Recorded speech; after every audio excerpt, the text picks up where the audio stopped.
Young and Restless is definitely in a drama deficit at the moment, and nothing illustrated this better than the previews for next week, which were utterly devoid of it.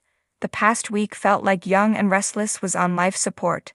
After the abbreviated ending to the Alan/Martin plot, we were treated to a week of, well, dialogue.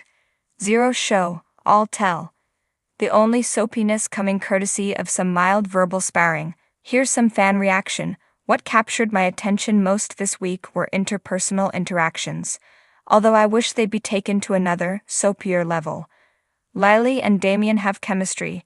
They're doing the dance soap characters do before falling for each other, but they're not allowed in close proximity to generate heat, and she talks down to him, which is off-putting. Why does she feel he has to answer to her? She and Devin must be drinking the same water, because he's become such a pill. Sad, because he used to be one of my favorites. Audra's situation is providing a bit of anticipation, but is overshadowed by the ickiness of Victor using a woman in this way.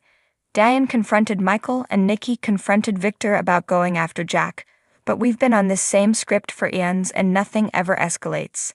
Why doesn't Nikki leave Victor and walk out of Chancellor to shake things up? Something. Anything. It feels pointless. Sadly, the entire iconic rivalry between Jack and Victor has become a repetitive snooze. Even the developing stories are being hampered by the exhausting predictability of it. It's difficult to get excited about another corporate villain when we're suffering such fatigue with business stories on the whole. The writers' comfort zones, this being one of them, are rarely deviated from, and thus the stories have become unremarkable. We need some risks to be taken, some gasp-worthy twists, mind-blowing payoffs, and big passion plays. Curiously, when we do get to the verge of something that could be amazing, that's when the writing pulls back or the plot concludes, leaving us with a feeling of letdown. Our most interesting characters have been reformed and are now well-liked, which may be great in real life, but is disastrous for a soap opera. Finally, the missing Young and Restless is being sorely felt.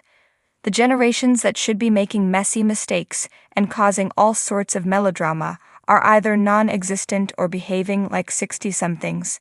Nothing illustrated the current state of the soap better than the previews for next week, which featured an update on Amy's health and the reveal of a home reno. Riveting stuff, right?